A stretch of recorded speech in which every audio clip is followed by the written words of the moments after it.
अनुच्छेद 113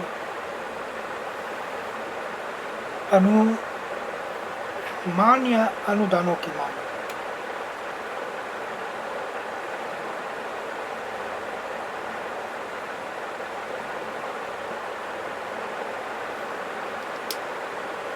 संचित निधि पर भारित व्यय से संबंधित अनुमान संसद में मतदान के लिए नहीं रखी जाती, लेकिन उनकी चर्चा पर रोक नहीं है।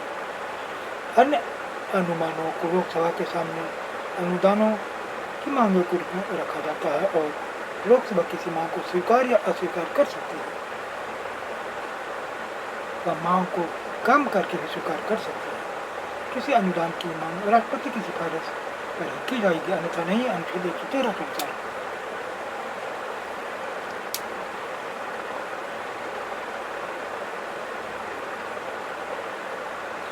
विनियोग विधेयक।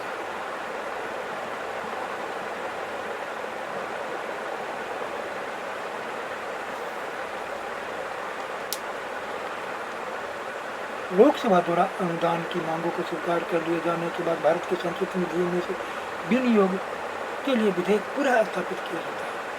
अनुदानों की पूर्ति के लिए अपेक्षित राशियों को लोकसभा अनुमति प्रदान करती है तथा व्यय को संचित निधि पर भारित किया जाता है।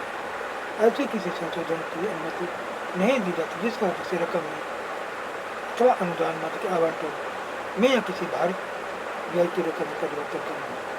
विनियोग विधेयक जरूरी है क्योंकि संसदीय मंजूरी के बिना संचित निधि से कोई राशि निकाली नहीं जा सकती। अतिरिक्त अनुपूरक या अधिक अनुदानों को मतदान के लिए अलग से रखा जा सकता है, लेकिन इस पर भी वही प्रक्रिया है। अनुच्छेद 114 पर रखी गई।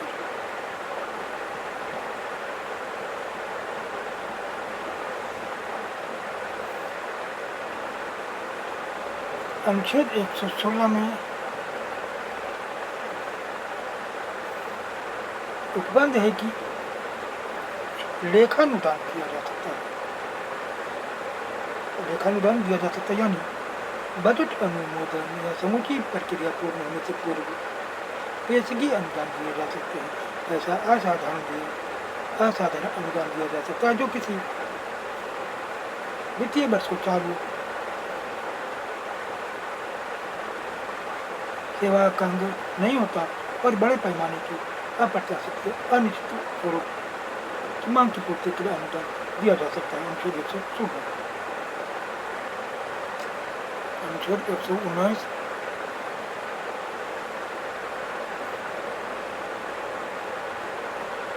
द्वितीय कार्य को समय के भीतर पूरा करने के लिए प्रयोजन संबंधी प्रक्रिया को संसद विधि द्वारा विनियमित कर सकते हैं। अनुच्छेद 119।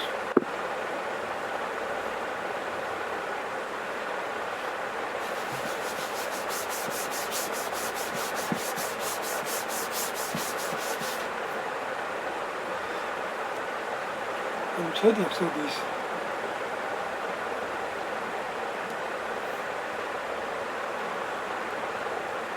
संसद की भाषा।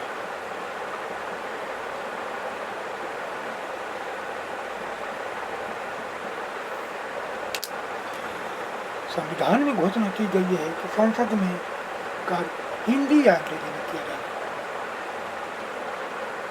लेकिन पीठासीन अधिकारी किसी सदस्य को जो हिंदी या अंग्रेजी में अपनी बात को भली भांति व्यक्त नहीं कर सकता, अपनी मातृभाषा में सदन को संबोधित करने की अनुमति दे सकता है। अनुच्छेद 120 के अनुसार संसदीय विशेषाधिकार।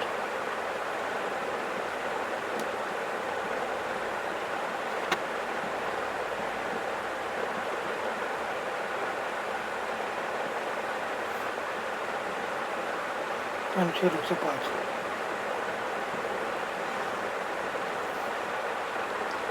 संविधान के अनुच्छेद 105 संसद के सदनों, उसके सदस्यों तथा उनकी समितियों के अधिकारों, विशेष अधिकारों के बारे में प्रबंध करता है। विशेषाधिकार से अभिप्रेत है कोई विशेष या असाधारण अधिकार या स्वतंत्रता या उन्मुक्ति जो भी वर्ग विशेष के व्यक्ति को प्राप्त हो। कानूनी दृष्टि से इसका अर्थ है ऐसे किसी कर्तव्य, भार, उपस्थिति या दायित्व से छूट जो दूसरों को पूरा करने पड़ते हैं। विशेषाधिकार की परिभाषा विधि जा सकती है कि वह ऐसा अधिकार जो दूसरों के पास नहीं होता। संसद के विशेषाधिकार संसद के दोनों सदनों, उसके सदस्यों तथा समितियों के वे विशेष अधिकार हैं जिनके बिना वे अपनी कृतियों का निर्वहन उस रीति से नहीं कर सकते जिसकी उनसे आशा की जाती है। विशेषाधिकार देने का उद्देश्य यह है कि संसद के सदनों, उनकी समितियों तथा उनके सदस्यों की गरिमा तथा प्रतिष्ठा को तथा कार्य करने की उनकी आज़ादी को बनाए रखा जा सके और वे बिना किसी विघ्न या बाधा के काम कर सके।